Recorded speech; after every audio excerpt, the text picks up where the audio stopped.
Hello students, पिछली class में हमने आपको एटम एंड मॉलिक्यूल चैप्टर शुरू किया था और उसमें हमने आपको ये बताया था कि एटम जो स्मॉलेस्ट पार्टिकल हैं, ये बात हमको बहुत पहले पता चल गई थी और इंडियन और ग्रीक फिलासफर्स ने ये बात हमको बताई थी। बट इस बात के पीछे उनका कोई साइंटिफिक लॉजिक नहीं था। सबसे पहले साइंटिफिक बेसिस पे एटम के बारे में बात जॉन डाल्टन ने 1808 में बोली थी और उसी बात को आज के डेट पे हम लोग पढ़ते हैं डाल्टन एटॉमिक थियरी। और इस डाल्टन एटॉमिक थियरी के जो मेन पॉइंट्स थे वो मैंने आपको बताया था। फिर उसके बाद मैंने आपको ये बताया था कि इस डाल्टन एटॉमिक थियरी को अगर आज के रिस्पेक्ट में हम लोग देखते हैं, आज हमारे पास जो भी एटम के बारे में जानकारी है उस जानकारी के बेसिस पे डाल्टन एटॉमिक थियरी को देखते हैं तो क्या क्या ड्रॉबैक्स आते हैं और उसके क्या क्या एडवांटेज हैं। ठीक है, तो हम लोगों ने ये देखा था कि डाल्टन ने जितनी बातें बताई थी लगभग सारी की सारी बातें उस समय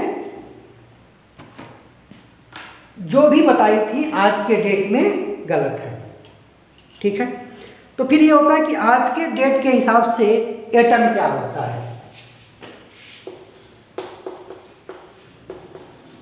आज हमसे कोई पूछे कि एटम किसको कहते हैं तो एटम की डिफिनीशन क्या है बेटा, कि atom smallest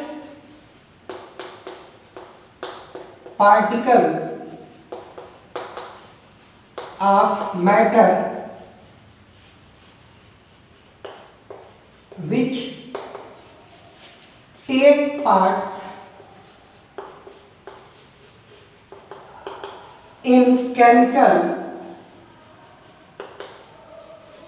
smallest particle of matter which takes part in chemical reaction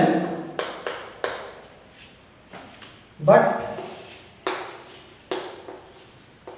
cannot exist in free state या इसी को बोलते हैं इंडिपेंडेंटली।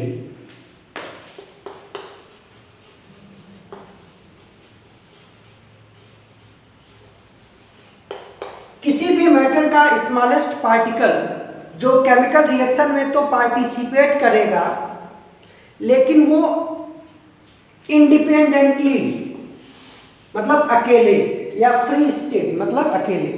तो एटम स्मॉलेस्ट पार्टिकल है मैटर का जो केमिकल रिएक्शन में पार्टिसिपेट करेगा लेकिन कभी भी वो अकेले एग्जिस्ट नहीं करेगा। ठीक है, और इसी से रिलेटेड एक दूसरी बात है कि जो एटम होता है ये बिल्डिंग ब्लॉक होता है, फंडामेंटल पार्टिकल होता है एलिमेंट का। एटम इज फंडामेंटल या इसी को बोलते हैं building block, building block of element. ठीक, मतलब जितने भी हमने आपसे कहा था कि 118 एलिमेंट डिस्कवर्ड हैं, ये 118 एलिमेंट किससे मिलके बने हैं, एटम से मिलके बने हैं। या एटम जो होता है वो फंडामेंटल या बिल्डिंग ब्लॉक होता है किसका, एलिमेंट का। जैसे मान लो इस बिल्डिंग को हम एलिमेंट मान लें तो इस बिल्डिंग के जो ब्रिक्स हैं, ईंटें जो हैं वो क्या हो जाएंगे, एटम्स हो जाएंगे। ठीक है बेटा, तो आज के डेट में अगर कोई आपसे एटम की डिफिनीशन पूछे तो क्या हो जाएगा, smallest particle of matter which take part in chemical reaction but can not exist, can not नहीं एग्जिस्ट नहीं करता है इंडिपेंडेंटली या फ्री स्टेट में। और जो एटम होता है वो बिल्डिंग ब्लॉक होता है किसका, एलिमेंट का। यानी कि जो भी एलिमेंट्स हैं वो एटम से मिलके बने होंगे। तो अगली बात करते हैं एलिमेंट्स की। तो आपने देख ही लिया एलिमेंट्स क्या है, जब एक ही तरह के एटम आपस में एक दूसरे के साथ कंबाइंड होंगे तो एलिमेंट बनेगा। कहते हैं matter which is composed of single type of atom। ऐसा मैटर जो एक ही तरह के एटम से मिलके बना होता है एलिमेंट कहलाता है। जैसे मान लीजिए आपने सबने आयरन की रॉड देखी होगी, तो ये आयरन की रॉड है, इस रॉड में ढेर सारे आयरन के एटम हैं और ये आयरन के एटम सब एक जैसे हैं, सारे के सारे आयरन के एटम एक जैसे हैं। तो ये एक इंडिविजुअल आयरन का एटम हो गया, और जब ढेर सारे एटम एक साथ होते हैं तो ये मैटर जो बना, ये रॉड जो बनी, ये कहलाएगा एलिमेंट। जैसे आप सब जानते हैं ऑक्सीजन गैस, O2 गैस, तो O2 गैस ढेर सारे ऑक्सीजन के एटम्स, या O2 गैस में सिर्फ एक ही जैसे एटम, आप दोनों बात बोल सकते हैं कि ऑक्सीजन गैस में सिर्फ एक ही जैसे OO ऑक्सीजन के एटम है, तो O2 क्या हो गया, एलिमेंट हो गया। ठीक है, तो एलिमेंट की सिंपल डिफिनेशन ये हो गई कि वो मैटर जो सिर्फ एक ही जैसे एटम से मिलके बना है एलिमेंट कहलाएगा। ठीक है बेटा, एक ही जैसे एटम से मिलके बनने वाला मैटर कहलाता है एलिमेंट। और आज के डेट में हमको पता है कि 118 एलिमेंट्स हमारे पास हैं। देखो, अगर आपसे पूछे, कोई क्वेश्चन पूछा जाए कि how many elements are discovered, तो 118। How many types of atom discovered, तो ये आएगा 180। क्यों? जितने तरह के एलिमेंट हैं या जितने एलिमेंट हैं उतने ही तरह के एटम होंगे। लेकिन कोई पूछे कि how many atoms are there, मतलब यूनिवर्स में कितने एटम हैं, तो ये आंसर होता है इनफाइनाइट। क्यों इनफाइनाइट? नंबर ऑफ एटम तो बहुत ज्यादा है, टाइप ऑफ एटम 18 है या 18 टाइप ऑफ एलिमेंट्स हैं। ठीक है, अब हमारे पास आती है बात कि इन 118 एलिमेंट्स का सिंबल क्या होता है, इसको रिप्रेजेंट कैसे करते हैं। सिंबल्स ऑफ एलिमेंट्स, सिंबल जो भी हमारे पास 118 एलिमेंट्स हैं, इन एलिमेंट का सिंबल क्या है, कैसे इनको रिप्रेजेंट करते हैं। तो सबसे पहले तो सिंबल ही जानो कि सिंबल का क्या मतलब होता है।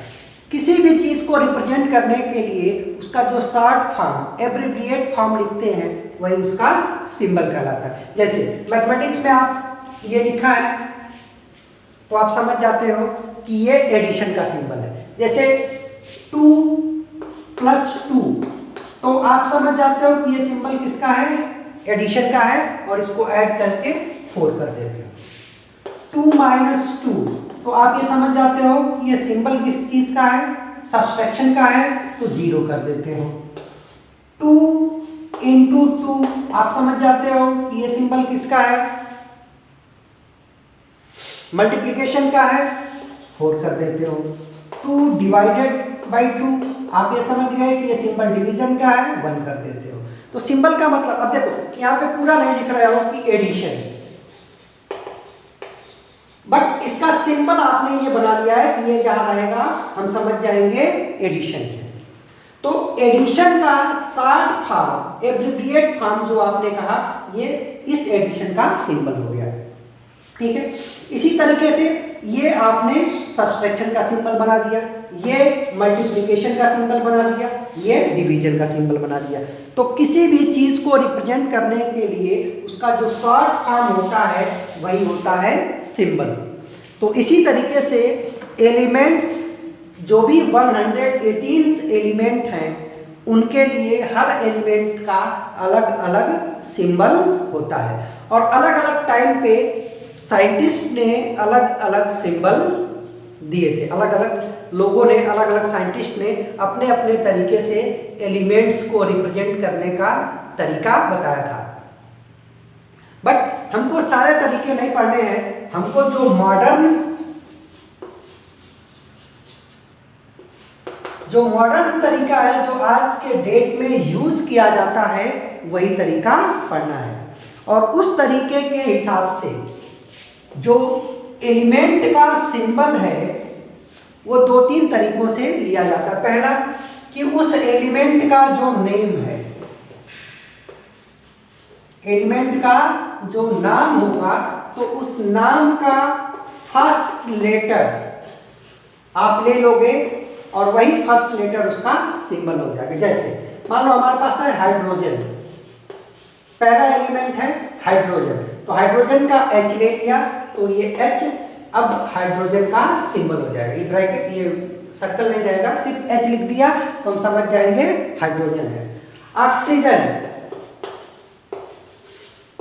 ऑक्सीजन, तो ऑक्सीजन का O ले लिया तो ये ऑक्सीजन का O लिखा तो ये हो गया ऑक्सीजन का सिंबल। नाइट्रोजन, नाइट्रोजन का N ले लिया तो ये नाइट्रोजन का सिंबल हो गया। तो इसी तरीके से जो पहला तरीका था वो ये तरीका था कि कुछ एलिमेंट का सिंबल, उनके इंग्लिश के जो नेम होते हैं उसमें से जो फर्स्ट लेटर था वही लेटर हमने ले लिया और वही उसका बन गया सिंबल। ठीक है। दूसरे तरीके में हमने क्या किया, सेकेंड तरीके में हमने क्या किया कि हमने एलिमेंट का नाम लिया, नेम, और इस नेम से सिर्फ फर्स्ट लेटर ना लेके फर्स्ट और सेकेंड शुरू के 2 लेटर हमने ले लिए, शुरू के 2 लेटर। जैसे मान लो हमारे पास है एल्यूमिनियम, तो हमने A और L, फर्स्ट लेटर A और सेकेंड लेटर L ले लिया तो Al लिख लिया तो ये सिंबल बन गया एल्यूमिनियम का। इसी तरह से बेरियम, तो इसमें फर्स्ट और सेकेंड 2 लेटर ले लिए तो बना Ba, तो Ba सिंबल हो गया किसका, बेरियम का। लिथियम, Lit, लिथियम, इसमें हमने फर्स्ट और सेकेंड लेटर लिया Li, ये हो गया लिथियम। इसी तरीके से और भी हमने लिया, आर्गन लिया, कैल्शियम लिया, निकिल लिया, तो ये दूसरा तरीका हो गया। पहले वाले तरीके में जो इंग्लिश नेम था उसका फर्स्ट लेटर ले लिया, दूसरे तरीके में हमने इंग्लिश नेम से 2 लेटर लिए, फर्स्ट और सेकेंड, और जो बना वो सिंबल कर लिया। फिर थर्ड तरीके में हमने क्या किया कि 2 लेटर लिए लेकिन इसमें फर्स्ट और सेकेंड ना लेके फर्स्ट और थर्ड ले लिया। जैसे मान लो हमारे पास है आर्सेनिक, आर्सेनिक ये एलिमेंट है, तो इसमें हमने सिंबल बनाते समय ए लिया, सेकेंड लेटर आर है तो आर को इग्नोर किया और एस ले लिया, तो ये हो गया AS, सिंबल हो गया आर्सेनिक का। अगला है मैग्नीशियम, मैग्नीशियम, मैग्नीशियम में हमने फर्स्ट लेटर लिया M और थर्ड लेटर लिया G, तो G, Mg, Mg हो गया सिंबल ऑफ मैग्नीशियम। इसी तरह से क्लोरीन, क्लोरीन, क्लोरीन का सिंबल होता है C लेते हैं, H नहीं लेते हैं, L लेते हैं, Cl। तो ये हो गया क्लोरीन का सिंबल। ठीक है बेटा, मतलब पहले वाले में हमने इंग्लिश नेम से फर्स्ट लेटर उठा लिया, फर्स्ट लेटर उसका सिंबल हो गया। कुछ एलिमेंट के लिए हमने शुरू के 2 लेटर लिए, जैसे एल्यूमिनियम, बेरिलियम, लिथियम। कुछ एलिमेंट के लिए हमने फर्स्ट लेटर और थर्ड लेटर को लिया, जैसे आर्सेनिक, मैग्नीशियम, क्लोरीन। और सबसे लास्ट वाला जो तरीका था उसमें हमने क्या किया कि ये जो नाम लिए गए थे वो इंग्लिश नेम ना लेके उनके लैटिन नेम लिए गए। कौन सी? लैटिन। लैटिन लैंग्वेज में जो भी नाम होता है, जैसे मान लो सोडियम है, सोडियम, तो सोडियम को लैटिन लैंग्वेज में हम लोग बोलते हैं नेट्रियम, NATRIUM, नेट्रियम। तो सोडियम के सिंबल को हम लोगों ने इसके लैटिन नेम Na से लिया। ठीक है। पोटेशियम, पोटेशियम, पोटेशियम का लैटिन नेम होता है कैलियम, कैलियम। तो इस कैलियम से हमने के ले लिया, तो ये के हो गया पोटेशियम का सिंबल। कॉपर, COPPER, कॉपर का लैटिन नेम होता है क्यूप्रम, CUPRUM। तो क्यूप्रम से Cu लिया, तो Cu सिंबल हो गया कॉपर का। इसी तरह से आयरन, आयरन, आयरन का जो लैटिन नेम होता है वो होता है फेरम, FERRUM। तो फेरम से Fe लिया, तो ये इसका सिंबल हो गया। और मेरे पास कोई तरीका नहीं है कि मैं आपको बता दूं कि ट्रिक क्या है, कोई ट्रिक नहीं है, आपको याद करना पड़ेगा, आपको याद करना पड़ेगा। बस ये ध्यान रखना है कि एलिमेंट का सिंबल जब लेते थे तो शुरुआत में हमने क्या किया कि जो भी उसका इंग्लिश नेम है उसका फर्स्ट लेटर ले लिया। सेकंड केस में हमने क्या किया कि फर्स्ट और सेकंड लेटर ले लिया। थर्ड केस में क्या किया कि हमने फर्स्ट और थर्ड लेटर को सिंबल के रूप में यूज किया। नेक्स्ट केस में इंग्लिश नाम ना लेके उनका लैटिन नेम लिया, और लैटिन नेम से जो लेटर आते थे कहीं पे हमने 2 लेटर ले लिया, कहीं पे 1 लेटर ले लिया, कहीं पे 2 ले लिया, कहीं पे 2 लिया। ठीक है, तो इस तरीके से हम लोगों ने, या IPSC ने, IUPAC, international union of pure and applied chemistry, ये एक संस्था है, ये एक इंस्टीट्यूशन है जो केमिस्ट्री से रिलेटेड हर एक्टिविटी को वॉच करता है, रूल्स रेगुलेशन गवर्न करता है। तो IPSC ने ये तरीका सुझाया। अब इस तरीके में आपको ध्यान क्या रखना है? ध्यान ये रखना है कि अगर किसी एलिमेंट का आप सिंबल लिखने जा रहे हैं तो सिंबल में अगर एक ही लेटर है, किसी एलिमेंट का सिंबल है और सिंबल में 1 लेटर सिंबल है, तो वो 1 लेटर हमेशा रहेगा कैपिटल में, कैपिटल लेटर। जैसे मान लो हाइड्रोजन है तो हाइड्रोजन का सिंबल H होगा, ऐसे नहीं होगा। नाइट्रोजन का सिंबल है तो कैपिटल N होगा, स्मॉल n नहीं होगा। फ्लोरीन है तो फ्लोरीन का सिंबल कैपिटल F है, स्मॉल f नहीं होगा। तो ध्यान रखना कि अगर एक लेटर वाला सिंबल है तो वो लेटर हमेशा रखा जाएगा कैपिटल में। अगर सिंबल में 2 लेटर है, 2 लेटर हैं, तो उसमें से फर्स्ट लेटर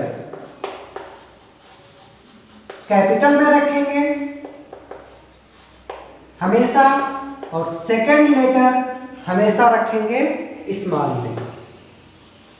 जैसे सोडियम है तो सोडियम का सिंबल Na होगा। आप Na लिख दिए, दोनों को कैपिटल लिख दिया तो भी गलत हो गया, दोनों को स्मॉल लिख दिया Na तो भी गलत हो गया, पहले वाले को स्मॉल बाद में कैपिटल लिख दिया तो भी गलत हो गया।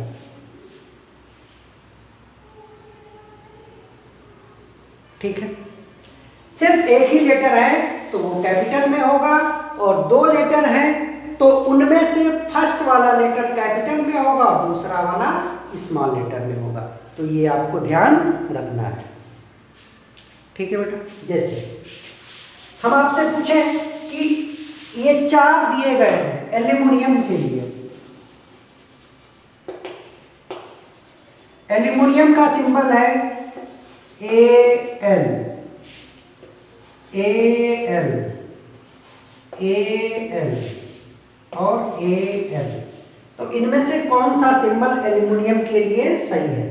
तो एल्यूमिनियम 2 लेटर होते हैं, एक होता है A और एक होता है L। अब जब सिंबल लिखेंगे तो फर्स्ट वाले लेटर को कैपिटल लिखेंगे A और सेकंड वाले लेटर को स्मॉल लिखेंगे Al। तो ये वाला सिंबल एल्यूमिनियम का करेक्ट सिंबल है। इसमें कौन है? ये तो गलत हो गया, ये भी गलत है, ये वाला सही है। यानी कि फर्स्ट, सेकंड, थर्ड और फोर्थ, ये फोर्थ ऑप्शन में थर्ड ऑप्शन आपका सही है। ठीक है बेटा, चलो तो ये हो गया सिंबल से रिलेटेड चीज। अब आपको क्या करना है बेटा? आपको करना है, आपके लिए होमवर्क है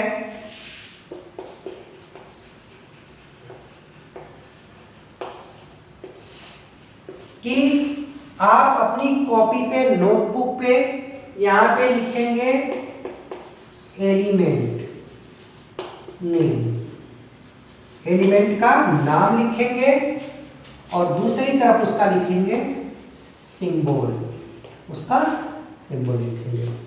ठीक है, और कम से कम 36 या 40 के आसपास जो एलिमेंट हैं शुरू के, वो आप याद कर लेंगे। जैसे हम सिंबल लिख रहे हैं, नाम आप लिखेंगे। जैसे सबसे पहला होता है hydrogen, helium, lithium, beryllium, boron, carbon, nitrogen, oxygen, fluorine, neon, sodium, magnesium, aluminium, silicon, phosphorus, sulphur, chlorine, argon, potassium, calcium, scandium. तो आपको ये लिख लेना है और याद कर लेना है। जैसे H सिंबल है किसका? हाइड्रोजन का, तो इसे लिखना हाइड्रोजन और सिंबल H। He है हीलियम का, Li है लिथियम का, Be है बेरिलियम का, C है कार्बन का। ठीक है, इसके अलावा कुछ एक्स्ट्रा आप ये सीक्वेंस से 36 तक लिख लेंगे। उसके अलावा कुछ और, जैसे कॉपर का Cu, आयरन का Fe, सिल्वर का Ag, गोल्ड का Au, लेड का Pb, टिन का Sn, मरकरी या पारा जिसको आप बोलते हैं, जो आपके थर्मामीटर में भरा होता है, उसका Hg। तो ये कुछ एक्स्ट्रा आप इसका याद रखेंगे। Copper, iron, silver, gold, lead, tin और मरकरी। ठीक है, तो एक पेज पे एक तरफ आप एलिमेंट का नाम और दूसरे तरफ उनका सिंबल, और इसको याद कर लेंगे। ठीक है। अब नेक्स्ट क्लास में जब भी हम आएंगे तो मैं ये मान के चलूंगा कि आपको ये सिंबल सबके याद रहेंगे, उनका नाम, एलिमेंट का नाम और उसका सिंबल। कम से कम 40 जो 118 एलिमेंट्स हैं, 118 एलिमेंट्स हैं, इन 118 एलिमेंट्स में से शुरू के जो 36 एलिमेंट हैं उनका नाम और उनका सिंबल, और इसके अलावा कुछ एक आपको याद रखने हैं, जैसे कॉपर है, सिल्वर है, गोल्ड है, प्लेटिनम है, मरकरी है, लेड है, टिन है, ठीक है, आयरन है, जो कॉमन हमारे डेली लाइफ में यूज होते हैं, जैसे कॉपर यूज होता है, सिल्वर यूज होता है, गोल्ड यूज होता है, प्लेटिनम होता है, मरकरी होता है, लेड यूज करते हो, टिन यूज करते हो, आयरन यूज करते हो। तो ये जो जनरल लाइफ में, डेली लाइफ में हम लोग यूज करते हैं, उनके सिंबल भी हमको याद रखने हैं।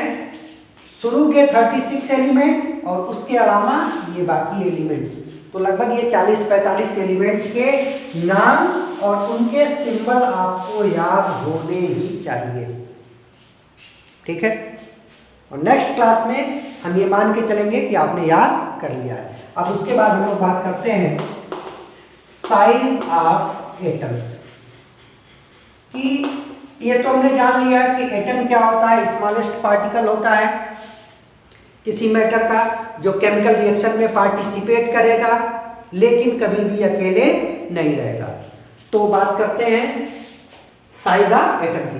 फर्स्ट चैप्टर में हमने कहा था कि एटम की साइज बहुत छोटी होती है, एटम की साइज बहुत छोटी होती है, और उसके लिए हमने आपको 2 एक्सपेरिमेंट भी बताए थे। एक एक्सपेरिमेंट मैथमेटिकल कैलकुलेशन पे था और दूसरा एक्सपेरिमेंट हमने डेली लाइफ पे बेस्ड किया था। उसमें हमने आपको एक एक्सपेरिमेंट में दिखाया था कि अगर 1 ग्राम हाइड्रोजन हम लोग लेते हैं, 1 ग्राम हाइड्रोजन में जो नंबर ऑफ हाइड्रोजन एटम आए थे वो आए थे 6.023 इंटू 10⁻23। अब आप अंदाजा लगा सकते हो कि आपके पास 1 ग्राम कोई चीज है तो वो कितनी होगी, मान लो इतनी होगी, और इतनी सी चीज में जो एटम है उनका नंबर बहुत ज्यादा है। ये कब संभव है? जब एटम की साइज बहुत छोटी है। अब एक्चुअल में एटम की साइज कैसे देखते हैं? तो जो भी एटम है ना बेटा वो स्फेरिकल्स होते हैं। स्फेरिकल का मतलब कि जो शेप बॉल का होता है, जो आपका क्रिकेट बॉल होता है तो उसका जो शेप होता है उसी शेप के सारे एटम्स होते हैं, स्फेरिकल शेप के एटम होते हैं। और जब साइज की बात करते हैं तो स्फेरिकल है तो इसकी कुछ ना कुछ रेडियस होगी, तो एटम की साइज उसके रेडियस के टर्म में बताई जाती है। भाई अगर छोटा बॉल है तो उसकी रेडियस छोटी होगी, इससे बड़ा है तो रेडियस और बड़ी होगी, और बड़ा है रेडियस और बड़ी होगी, और बड़ा हो जाएगा तो रेडियस और बड़ी हो जाएगी। तो किसी एटम की साइज उसके रेडियस के टर्म में बताई जाती है।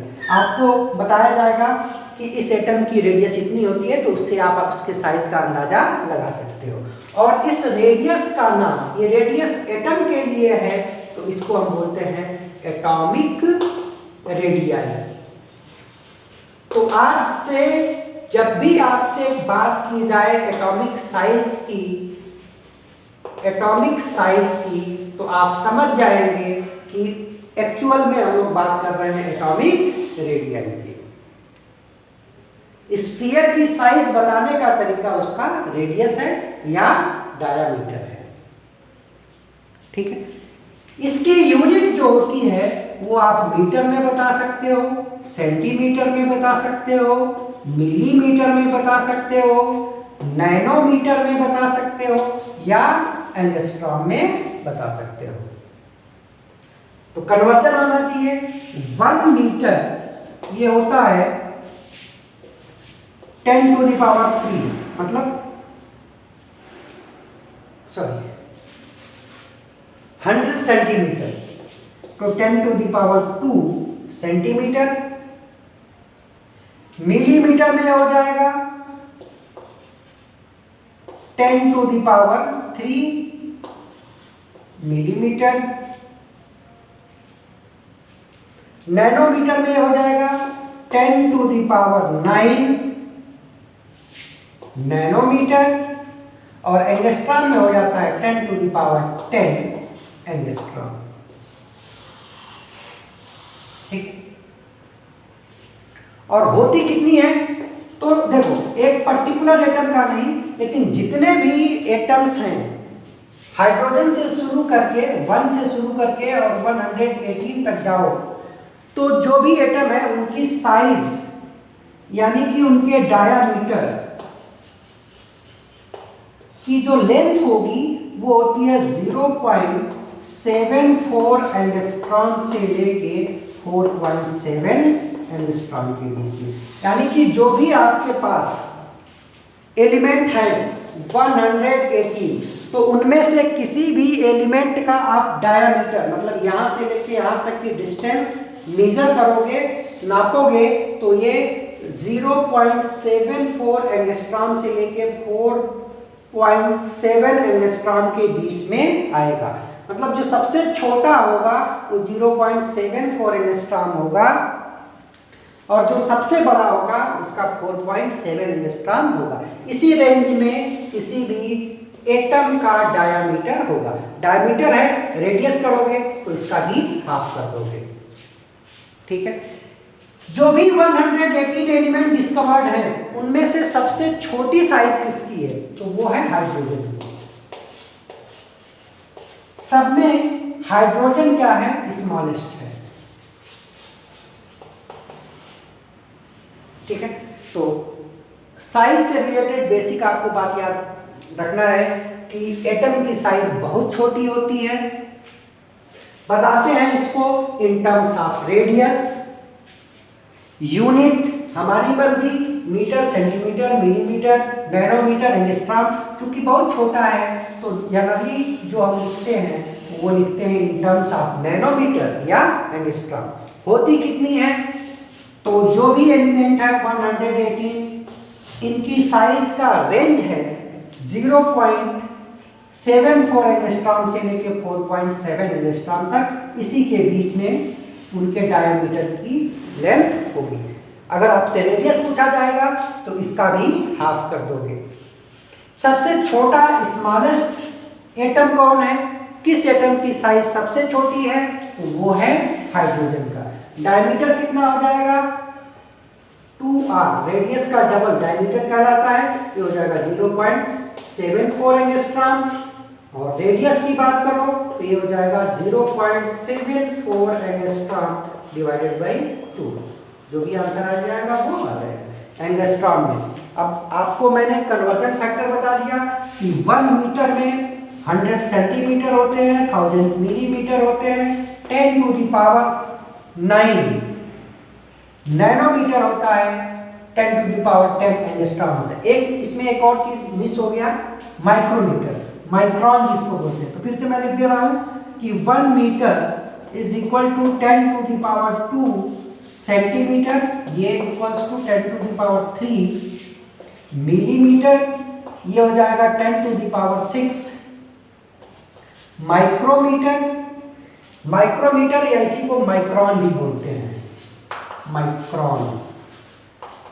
10⁹9 नैनोमीटर या 10⁻10 एंगस्ट्रॉम। तो ये एक कन्वर्जन फैक्टर आप ध्यान रखेंगे। ठीक है बेटा। तो ये बात हो गई साइज ऑफ एटम की। अब हमने ये कह लिया कि 118 टाइप्स ऑफ एलिमेंट डिस्कवर्ड है, तो 118 टाइप्स ऑफ एटम भी होंगे और ये एटम्स की साइज बहुत छोटी होती है। तो अगली बात ये है कि how do atom exist, how do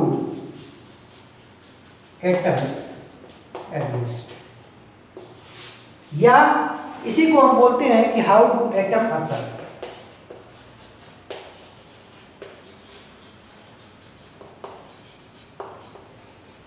atoms कैसे होंगे?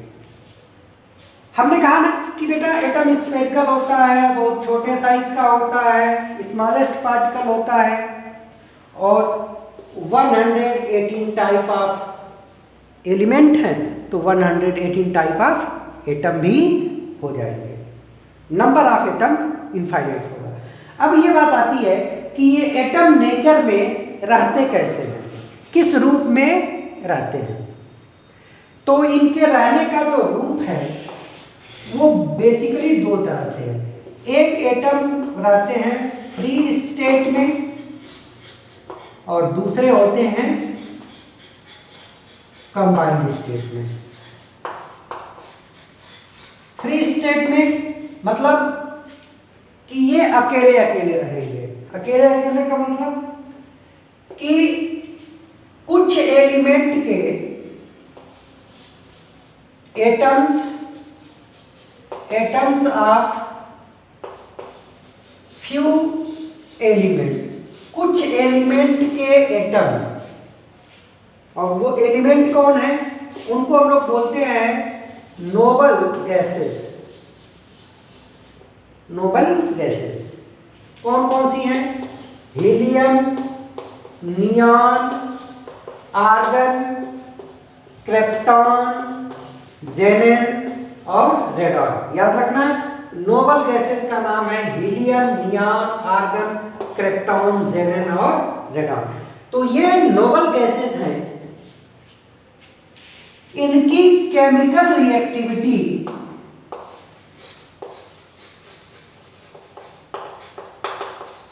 जीरो होती है। केमिकल रिएक्टिविटी जीरो होने का मतलब कि ये किसी के साथ केमिकली अटैच नहीं होते हैं, किसी के साथ कोई बॉन्ड नहीं बनाते हैं, किसी के साथ जुड़ते नहीं हैं, और अगर ये किसी के साथ जुड़ते नहीं हैं तो ये अकेले अकेले रहते हैं, और अकेले अकेले रहने का मतलब फ्री स्टेट में रहना। तो जो भी नोबल गैसेस हैं इनके एटम अकेले अकेले रहते हैं। जैसे आपको हीलियम जहाँ मिलेगा वो अकेले मिलेगा, नियॉन भी अकेले मिलेगा, आर्गन भी अकेले मिलेगा, ये कभी भी किसी के साथ कंबाइंड होके नहीं रहेगा। ठीक है, तो नोबल गैसेस के एटम जो होते हैं वो फ्री स्टेट में होते हैं, अकेले अकेले रहते हैं, और इन नोबल गैसेस को छोड़ के बाकी आपको किसी भी एलिमेंट के एटम फ्री स्टेट में नहीं मिलेंगे, वो कंबाइंड स्टेट में मिलेंगे। और कंबाइंड स्टेट में भी वो दो तरीके से मिलते हैं, एक तो मॉलिक्यूल के रूप में या आयंस के रूप में। या तो मिलेंगे वो मॉलिक्यूल्स के रूप में या आयंस के रूप में। जैसे मान लो ऑक्सीजन है तो ऑक्सीजन के दो एटम एक साथ आ जाएंगे, नाइट्रोजन है तो नाइट्रोजन के दो एटम एक साथ आ जाएंगे, ऑक्सीजन O3 के रूप में आ जाएगा। ठीक है, तो ये कंबाइंड फॉर्म में मॉलिक्यूल के रूप में मिलेंगे। या आयंस, जैसे सोडियम है तो सोडियम आयन नहीं मिलेगा, सोडियम का एटम नहीं मिलेगा, ये जहां भी मिलेगा आपको Na+ सोडियम आयन के रूप में मिलेगा। मैग्नीशियम है तो मैग्नीशियम के रूप में नहीं मिलेगा आपको, जब भी मिलेगा ये Mg+2 के रूप में मिलेगा। एल्यूमिनियम है तो ये एल्यूमिनियम अकेला नहीं मिलेगा, अकेला क्या मिलेगा आपको? एल्यूमिनियम+++। क्लोरीन है तो या तो ये Cl2 के रूप में मिलता है या Cl- के रूप में मिलेगा। ठीक है, मोटी मोटी ध्यान रखनी है बात आपको कि जो नोबल गैसेज हैं helium, neon, argon, krypton, जेनन, radon, इनके एटम अकेले अकेले मिलते हैं, और इनके अलावा अब किसी के एटम अकेले अकेले नहीं मिलेंगे। वो या तो मॉलिक्यूल के फॉर्म में मिलेंगे, जैसे O2 हो गया, N2 हो गया, O3 हो गया, Cl2 हो गया, या आयंस के रूप में मिलेंगे। चाहे उनके ऊपर प्लस चार्ज होगा या माइनस चार्ज, ठीक है। तो इस तरह से वो एग्जिस्ट करते हैं। अब हमने ये कहा था बेटा शुरुआत में जब हमने केमिस्ट्री पढ़नी शुरू की थी कि हर वो चीज जिसके पास मास है और जो वॉल्यूम ऑक्यूपाई करता है उसको हम लोग बोलते थे मैटर। मैटर के लिए हमने कहा था कि anything which have mass and occupying space. और इसी में जब हमने दूसरा क्लासिफिकेशन किया था on the basis of chemical composition, तो हमने कहा था प्योर और मिक्सचर। प्योर में हमने दो बात बताई थी आपको, एक को बोला था एलिमेंट्स और दूसरे को बोला था कंपाउंड। एलिमेंट में हमने आपसे ये कहा था कि एटम जो होता है वो बिल्डिंग ब्लॉक होता है, फंडामेंटल पार्टिकल होता है एलिमेंट का। तो आपने मैटर का क्लासिफिकेशन करते करते एटम तक पहुंचे, यानी कि एटम भी मैटर है। एटम भी क्या बेटा? मैटर है।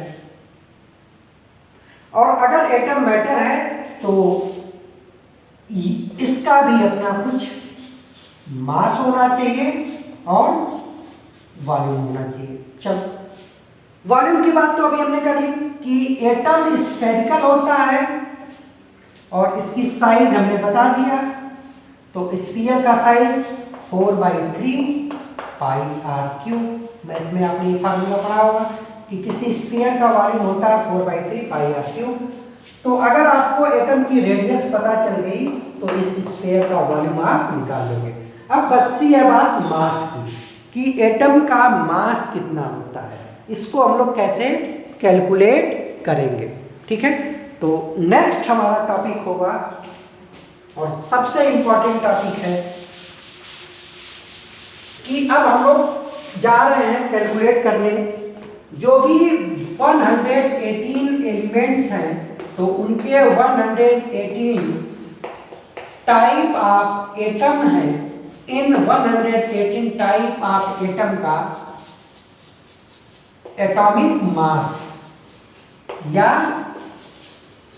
मास ऑफ एटम क्या होता है, ठीक है बेटा। तो अगला हमारा टॉपिक होगा एटॉमिक मास या मास ऑफ एटम, और इसके बारे में हम लोग स्टडी करेंगे नेक्स्ट क्लास में। Thank you.